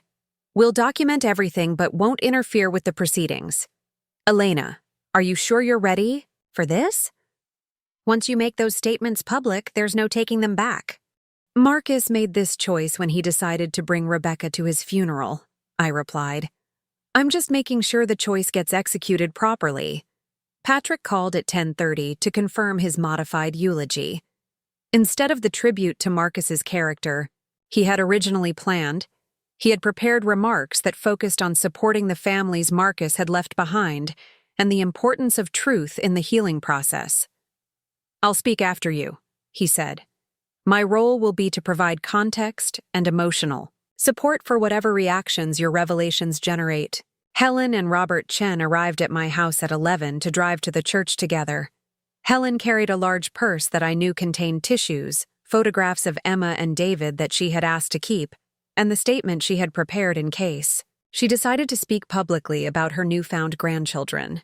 "Elena," she said as we prepared to leave, "I want you to know that whatever happens today, you have our complete support. Marcus was our son, and we loved him, but what he did was wrong. If his children are going to be at his funeral, they deserve to be acknowledged as family." The drive to St. Matthew's Church took 12 minutes, during which we reviewed our strategy one final time. I would deliver my statement immediately after Rebecca's arrival, using her presence as the catalyst for revealing the truth about Marcus's double life. Patrick would follow with remarks designed to provide emotional context and support for everyone who had been deceived. Colonel Peterson would proceed with the military honor ceremony, but with the understanding that he was honoring Marcus's service record rather than his personal character. Janet would document everything for a comprehensive news story that would run in tomorrow's Tribune, ensuring that the community received accurate information rather than garbled rumors. Most importantly, Helen and Robert would publicly acknowledge Emma and David as their grandchildren, providing the family recognition that Marcus had denied them during his lifetime. As we pulled into the church parking lot, I could see that the early arrivals were already gathering. Marcus's Army colleagues in their dress blues, members of our church congregation, neighbors and friends who had known us as a couple. Within 2 hours, this peaceful scene would be transformed into something unprecedented in our community's experience. I checked my purse one final time, confirming that I had all the materials I would need.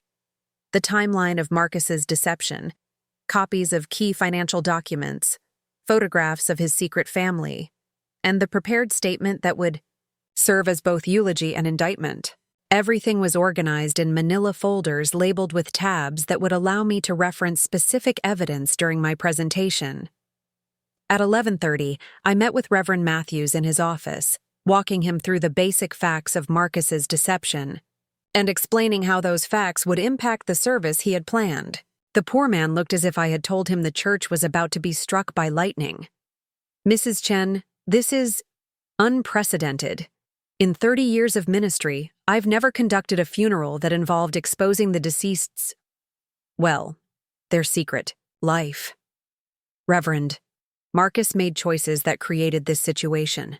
My only choice is whether to let his deception continue hurting people or to end it here, in front of the community he served." Colonel Peterson's reaction was more controlled but equally shocked. As a career military officer, he understood the implications of what I was describing in terms of both personal integrity and potential legal consequences. "Mrs. Chen, if what you're telling me is accurate, then Staff Sergeant Chen may have committed fraud in his benefits claims. There could be ongoing legal ramifications. Colonel, I'm not asking you to investigate Marcus's military record. I'm asking you to understand that when you speak about his character today, you'll be speaking to people who have just learned that his character was fundamentally different from what they believed. At 12:45, 15 minutes before the scheduled start of the service, I took my position in the front pew of the sanctuary. The church was filled to capacity, exactly as I had expected. 200 people who had respected Marcus Chen gathered to honor his memory and support his grieving widow. They had no idea they were about to witness the systematic dismantling of everything they thought they knew about the man in the flag-draped casket. I closed my eyes and took a deep breath, feeling the weight of the decision I had made. In 15 minutes, Rebecca Martinez would walk through those doors with Emma and David, expecting to blend quietly into the background of Marcus's funeral.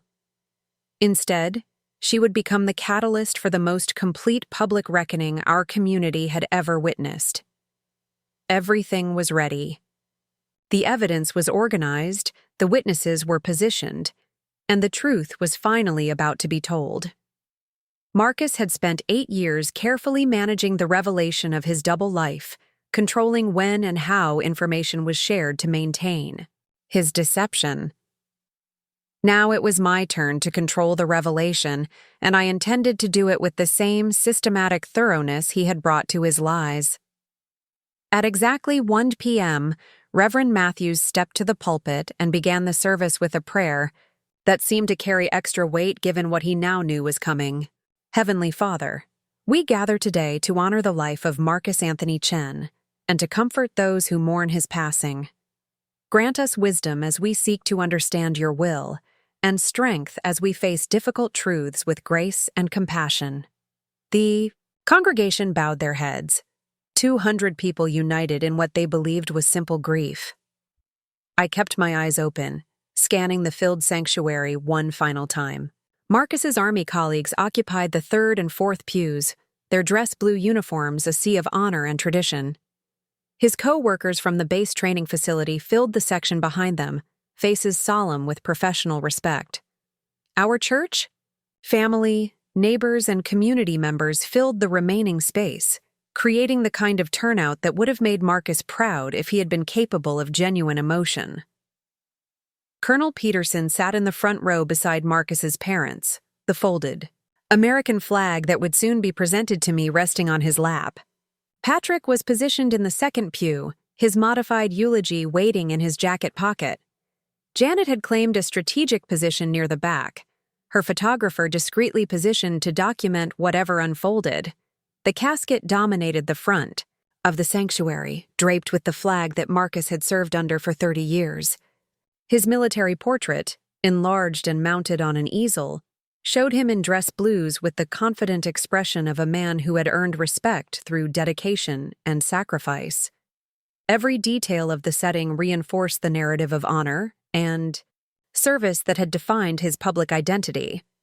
But I knew something no one else in that room knew. Marcus had chosen this moment for the collision of his two worlds. His careful planning had brought us all here, to this exact configuration of people and circumstances, though not in the way he had intended.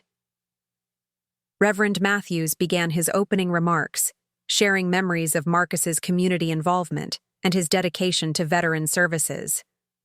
The pastor's words carried subtle weight for those of us who knew what was coming, references to the complexity of human nature and the importance of truth in our healing process that would take on new meaning within the hour. I checked my watch, 1:15 p.m. Rebecca had told me they would arrive around 1:30, hoping to slip in during the early part of the service when people were still settling and their entrance would be less noticeable. She had planned to sit in the back, to listen quietly to the service for a man she had loved, and to leave before the reception when social interaction might become complicated. Instead, she was about to walk into a carefully orchestrated revelation that would expose 8 years of systematic deception to the entire community that had respected and admired Marcus Chen. At 1:18, I heard the distinctive creak of the sanctuary's heavy wooden doors opening. A subtle shift in the atmosphere rippled through the congregation as heads turned to identify the late arrivals. Reverend Matthews paused momentarily in his remarks, his eyes moving toward the back of the church with the careful attention of someone who knew to expect something significant. Rebecca Martinez entered first, her black dress elegant and appropriate, her composure reflecting someone who had prepared herself emotionally for this moment. She moved with the careful dignity of someone who understood she was entering a space where she didn't fully belong, but where she had every right to grieve. Behind her came Emma, 17 years old and unmistakably Marcus's daughter. Even from the front of the church, her resemblance to her father was striking enough to cause several people to turn and stare. She wore a navy blue dress that emphasized her mature bearing, and she moved with the kind of careful grace that suggested someone accustomed to navigating complicated social situations. David followed, 12 years old and clearly uncomfortable in his formal clothes. He stayed close to his mother and sister, his young face reflecting confusion about why they were attending a service surrounded by so many strangers. His resemblance to Marcus was even more pronounced than Emma's, particularly around the eyes and the stubborn set of his jaw.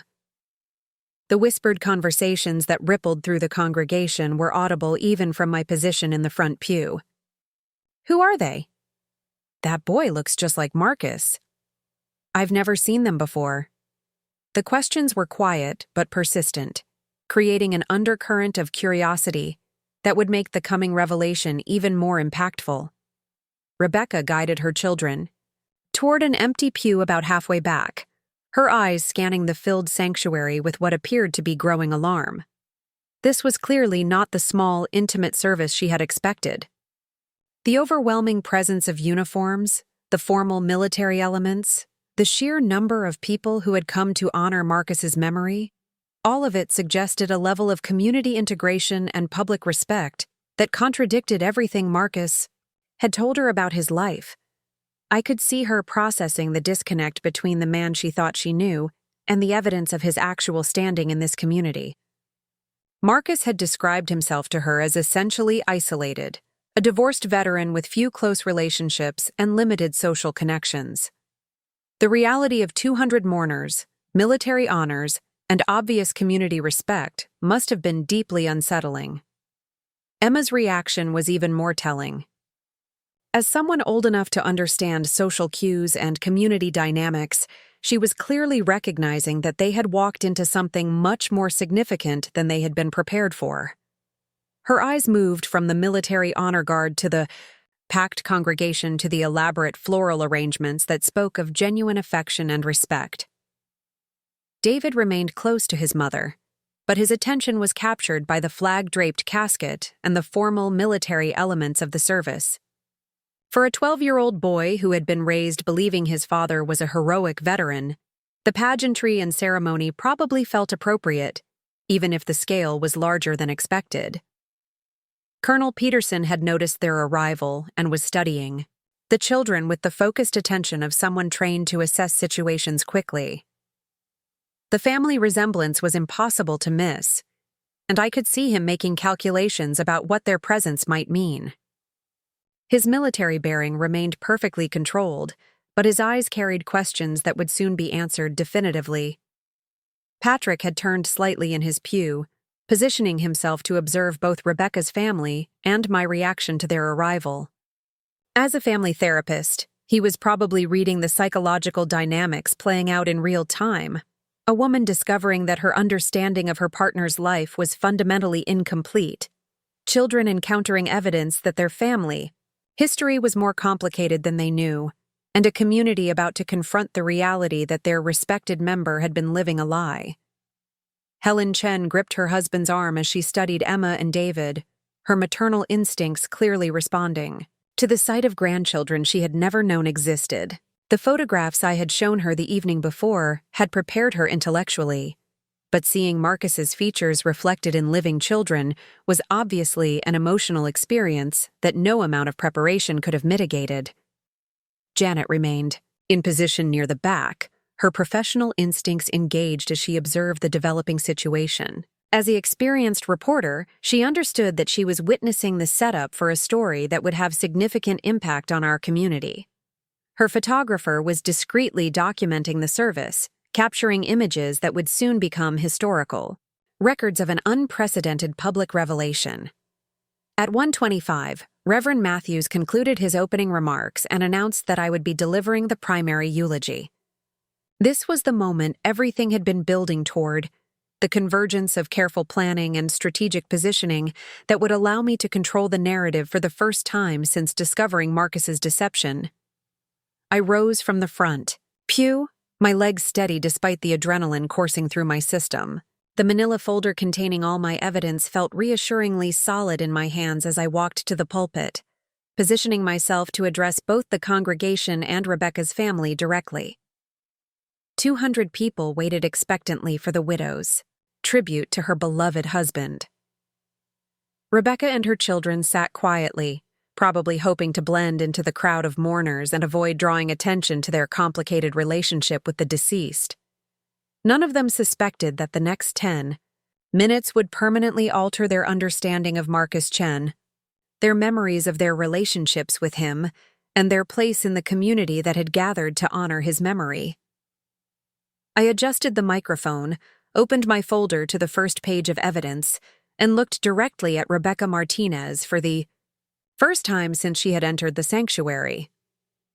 "Thank you all for being here today," I began, my voice carrying clearly throughout the hushed church. "We gather to honor Marcus Chen's memory, but also to acknowledge some important truths about the life he lived and the families he left behind." The emphasis on families, plural, sent a ripple of attention through the congregation. Rebecca's head snapped up with sharp attention, her face beginning to reflect the dawning realization that this was not going to be the service she had expected. Everything was in position, the evidence was organized, the witnesses were prepared, and the moment of truth had finally arrived. Marcus had spent 8 years carefully controlling information to maintain his deception. Now it was time for complete transparency. The silence in the sanctuary was absolute as I adjusted the microphone and opened my manila folder. 200 faces looked up at me expectantly, waiting for the widow's heartfelt tribute to a man they had all respected and admired. Rebecca Martinez sat frozen in her pew, her maternal instincts clearly sensing danger even though she couldn't yet identify its source. Marcus Anthony Chen served his country with distinction for 30 years, I began, my voice steady and clear. He was a decorated veteran, a respected colleague, and a man who commanded admiration from everyone who knew him professionally. But today, as we gather to honor his memory, we must also confront the truth about the man he was in his personal life. A subtle shift rippled through the congregation. This wasn't the opening they had expected from a grieving widow. Colonel Peterson straightened in his seat, his military bearing alert to the change in atmosphere. Patrick leaned forward slightly, ready to provide support if needed. 3 days ago, I received a phone call that shattered everything I thought I knew about my husband. I continued, my eyes moving deliberately to Rebecca's section of the church. The call came from Rebecca Martinez of Albuquerque, New Mexico, inquiring about Marcus's whereabouts because he had failed to call her as promised. Rebecca's face went white. Emma grabbed her mother's arm, while David looked between them with growing confusion. The congregation began murmuring, whispered, questions rippling through the pews like wind through wheat. Rebecca was calling because she needed to discuss their daughter Emma's college visits and their son David's championship baseball game. You see, Rebecca Martinez has been Marcus's partner for 8 years, and Emma and David Chen Martinez are Marcus's children. The gasps that erupted from the congregation were audible throughout the sanctuary. Several people turned in their seats to stare at Rebecca and the children, the family resemblance now impossible to ignore in light of my revelation. Colonel Peterson's face had gone ashen, while Helen Chen gripped her husband's arm so tightly her knuckles were white. For the past 8 years, I continued, my voice gaining strength. While I believed I was building a marriage based on trust and commitment, Marcus was maintaining a complete second family in New Mexico. He told Rebecca that he was divorced, that his ex-wife had abandoned him during his military service. He told me that we were delaying starting our family for financial and career reasons. I opened my folder and removed the first set of documents. The evidence of Marcus's deception is extensive and systematic. Bank records show regular transfers of $2,147 per month to support his second household. Insurance policies list Emma and David as beneficiaries alongside me. School records show Marcus attending parent-teacher conferences and baseball games, while supposedly at veteran support meetings here. Rebecca stood up abruptly, her face flushed with what appeared to be equal parts anger and humiliation. "Stop this," she said, her voice carrying across the silent sanctuary. "The children don't need to hear this." "The children deserve to hear the truth," I replied firmly, meeting her eyes directly. "They deserve to know who their father really was, just as I deserve to know who my husband really was." Emma was crying now, quiet tears streaming down her face as she processed the revelation that her entire family history had been built on lies. David pressed closer to his mother, confusion evident in his young features as he tried to understand why strangers were discussing his private family matters. Marcus documented his deception in detailed journals, I continued, removing photocopied pages from my folder. He wrote about managing what he called his parallel commitments, analyzing which relationships satisfied different aspects of his personality. He treated the people who loved him like experimental subjects in his personal research project. Colonel Peterson rose from his seat, his military bearing unable to conceal his shock and disgust. "Mrs. Chen, these are serious allegations. If Staff Sergeant Chen was fraudulently claiming benefits." "He was," I interrupted, producing the insurance documents. 3 separate life insurance policies, military benefits claimed for dependents in 2 different states, and financial support that continued right up until his death. The murmur from the congregation was growing louder, individual voices beginning to express shock, anger, and disbelief. Marcus's army colleagues were exchanging glances filled with questions about how many of his stories had been lies, how many references to his divorced status had been fabrications designed to maintain His deception. Helen Chen suddenly stood up, her maternal instincts overriding her shock. She walked directly to Rebecca's pew, her eyes fixed on Emma and David with a mixture of grief and wonder. "These are my grandchildren," she announced to the congregation, her voice trembling with emotion. "Whatever their father did, whatever lies he told, these are Marcus's children and they are part of our family." The gesture broke something open in the sanctuary. Emma looked up at Helen with surprise and cautious hope, while David studied this stranger who was claiming him as family. Rebecca's composure finally cracked completely, and she began sobbing with the kind of raw grief that comes from having your entire reality rewritten in public. "Marcus died believing he could continue his deception indefinitely," I said, my voice cutting through the emotional chaos. "He planned to reveal the truth eventually, but only when and how he chose. He never considered that his death would force the collision of his two worlds in exactly this way." I closed my folder and looked out over the congregation one final time. We are here today not just to mourn Marcus Chen's death, but to acknowledge the complicated truth about the life he lived. He was a man capable of extraordinary service to his country and extraordinary betrayal of the people who loved him most. Reverend Matthews approached the pulpit, clearly struggling with how to proceed with a service that had deviated so dramatically from any funeral he had ever conducted. "Perhaps we should take a moment for silent reflection," he suggested, his pastoral training searching for a way to provide spiritual guidance in unprecedented circumstances. But Rebecca Martinez had other plans. She stood up again, this time with the bearing of someone who had found her voice in the midst of crisis. "You want the truth?" she called out, her voice carrying across the sanctuary.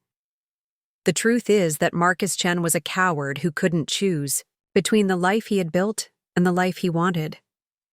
He kept us all in separate boxes because he was too selfish to give up anything that made him feel good about himself." She looked directly at me, tears streaming down her face but her voice steady with conviction. "He told me you were cold, that you had rejected him during his service. He told me you couldn't understand military life and that you had asked for a divorce while he was deployed. I would never have been with a married man if I had known the truth." The sanctuary erupted in conversation as 200 people tried to process what they were witnessing. This wasn't just a revelation of infidelity. It was the complete dismantling of a respected community member's carefully constructed public identity. Emma stood up beside her mother, her teenage composure remarkable under the circumstances. "We came here to say goodbye to our father," she said, her voice carrying clearly despite her tears. "We didn't come here to be put on display or to have our private family business discussed by strangers." But David, with the brutal honesty of childhood, asked the question that cut to the heart of everything. "Mama, if Daddy was married to her, what does that make us?" The question hung in the air like an accusation, forcing everyone present to confront the reality that Marcus's deception had created victims at every level. His legal wife, his common-law family, his parents who had been denied knowledge of their grandchildren, and 2 children whose legitimacy and family identity had been thrown into question by their father's choices. Colonel Peterson approached. The microphone, his military bearing restored as he took control of the chaotic situation. "Ladies and gentlemen, I believe we need to conclude this service and allow these families to process this information privately. The honor guard will proceed with the military ceremony, and we ask that everyone respect the privacy of all parties involved as they navigate this difficult situation." But I wasn't finished.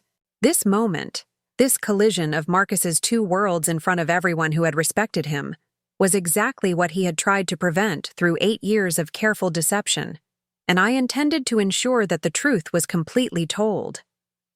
"There's one more thing everyone should know," I announced, my voice cutting through the colonel's attempt to restore order. "Marcus didn't just deceive 2 families. According to his journals, Rebecca and I were part of a pattern. He had maintained similar relationships with at least 3 other women over the years. discarding them when the complexity became unmanageable. The final revelation hit the congregation like a physical blow. This wasn't just bigamy. It was serial deception on a scale that challenged everything they thought they knew about human character and the capacity for systematic betrayal. Rebecca sank back into her pew, the magnitude of Marcus's deception finally clear to her.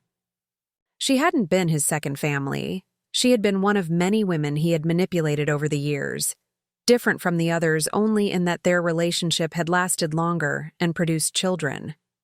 As the congregation struggled to process the full scope of what they had learned, I felt a strange sense of completion. Marcus had spent 8 years controlling the narrative of his double life, managing information to maintain his deception and protect his reputation.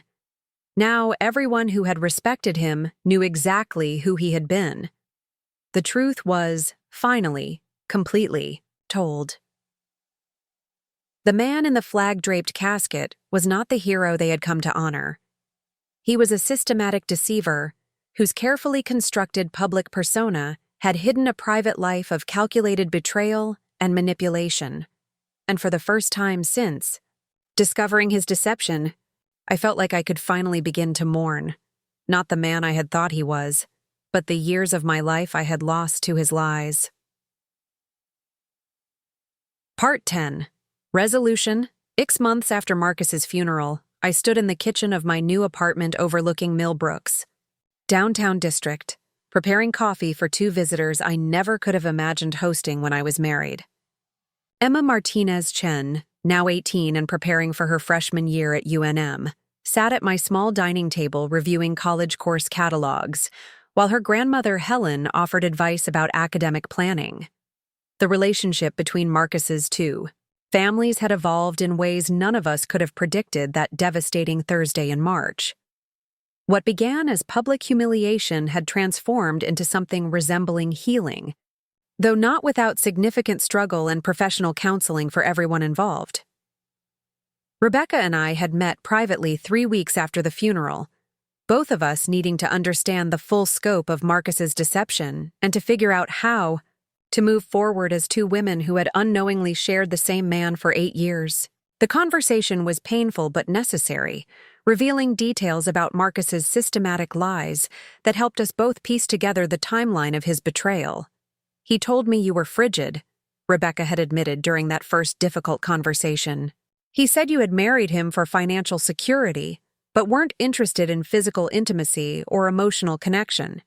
He painted you as someone who resented his military service and wanted him to be someone he wasn't." "He told me you were needy and unstable," I had replied. "He said you couldn't handle the responsibilities of military life and that you had asked for a divorce while he was deployed, then tried to manipulate him with the children when he moved on." The realization that Marcus had constructed elaborate negative narratives about each of us to justify his behavior to the other had been perhaps the most painful aspect of our discovery.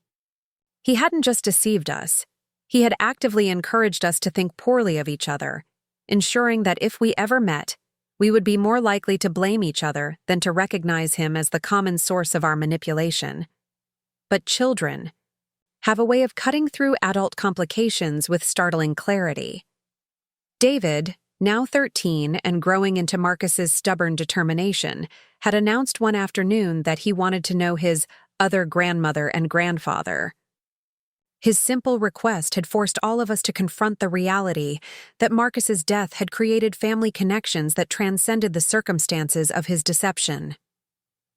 Helen and Robert Chen had embraced their newly discovered grandchildren with the same systematic thoroughness that had characterized their son's better qualities. They established regular video calls with Emma and David, planned visits to New Mexico, and created college funds that would ensure both children had opportunities Marcus's deception might have compromised. The legal complications of Marcus's fraud had been resolved through cooperation rather than conflict.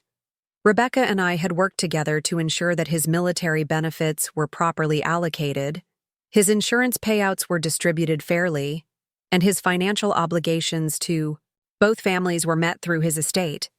The process had been complex, but ultimately successful, helped by our mutual desire to protect the children from additional trauma.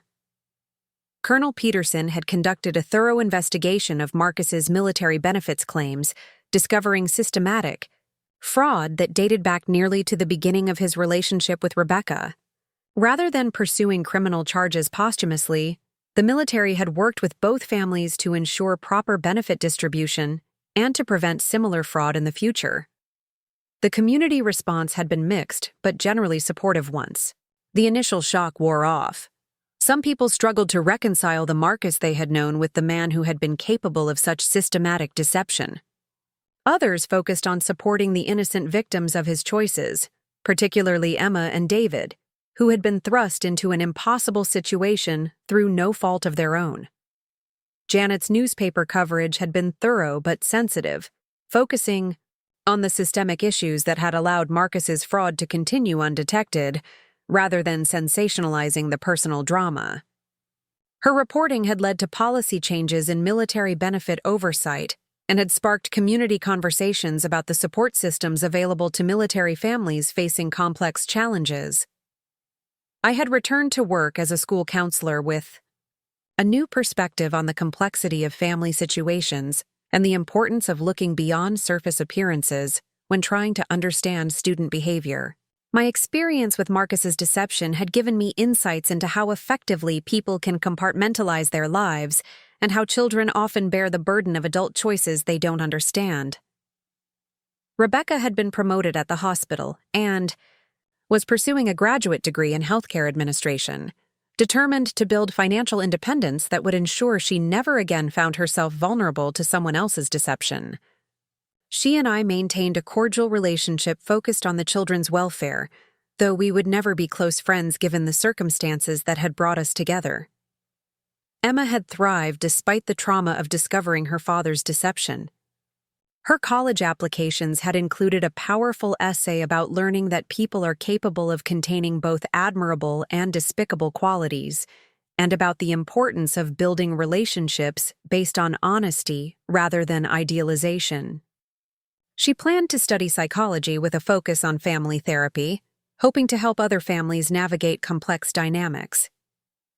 David had struggled more with the revelation about his father's character, but therapy and the expanded family support system had helped him process his confusion and anger. He maintained Marcus's stubborn determination, but channeled it into academic achievement and baseball, where his natural talent was beginning to attract attention from high school scouts. As for me, I had discovered something unexpected in the aftermath of Marcus's betrayal. The systematic way he had lied to me had initially made me question my ability to trust my own judgment, but ultimately it had taught me to trust myself more completely than ever before. I had navigated the discovery of his deception, the public revelation of his betrayal, and the complex aftermath with strength I hadn't known I possessed. The house Marcus and I had shared was sold, with the proceeds divided according to the divorce settlement I had never needed to use. I had moved to the downtown apartment specifically because it represented a completely fresh start, a space with no memories of the man who had never really existed. I had also begun dating again, approaching new relationships with hard-earned wisdom about the difference between privacy and secrecy, between respecting someone's boundaries and being complicit in their deception. The experience with Marcus had taught me to trust my instincts when something felt wrong, even if I couldn't immediately identify what was bothering me. "Elena," Emma said, looking up from her course catalog, "can I ask you something personal?" "Of course," I replied, bringing fresh coffee to the table where 3 generations of women were planning a future that Marcus's lies had tried to prevent. "Do you think my father loved any of us?" "Really loved us. Not just the idea of us or what we represented to him?" It was the question I had been asking myself for 6 months, and I still didn't have a definitive answer. Marcus had been capable of genuine affection, real concern for his children's welfare, and moments of authentic connection. But he had also been capable of systematic betrayal, calculated manipulation, and the kind of emotional compartmentalization that allowed him to lie to people he claimed to love. I think your father loved the idea of being loved, I said finally. He loved having families who admired him, who believed in his goodness, who made him feel like the hero he wanted to be.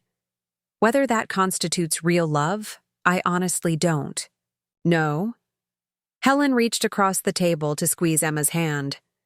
What I know is that the love we have for you and David is real, regardless of the circumstances that brought us together. Your father's deception doesn't diminish the family connections that exist now. Emma nodded, her expression thoughtful beyond her 18 years. I've decided I'm not going to let his lies define my understanding of love or family. He made choices that hurt all of us, but we get to choose how we respond to those choices. As I watched Marcus's mother and daughter plan for a future that honored their relationship while acknowledging the complexity of how it had come to exist, I felt something I hadn't experienced since before discovering the necklace that had started this entire revelation. Peace. Marcus Chen had died believing he could control the narrative of his deception indefinitely. Instead, his death had forced a reckoning that revealed the truth and created authentic relationships among the people he had tried to keep separated. The man I had mourned at his funeral had never really existed, but the family connections that had emerged from the wreckage of his lies were genuine, built on honesty rather than manipulation, and stronger because they had survived the worst kind of betrayal. 6 months later, I could finally say with certainty that discovering Marcus's deception had been the most painful and the most liberating experience of my life. It had cost me the future I had planned, but it had given me a present built on truth rather than lies, and for the first time in years, that felt like more than enough. If you enjoyed this story of betrayal, deception, and ultimate justice, please subscribe to our channel for more compelling true stories that will keep you on the edge of your seat. Hit that notification bell so you never miss our latest uploads, and let us know in the comments what you thought about Elena's decision to expose Marcus at his own funeral. Was she right to reveal the truth publicly, or should she have handled it differently? Share your thoughts below.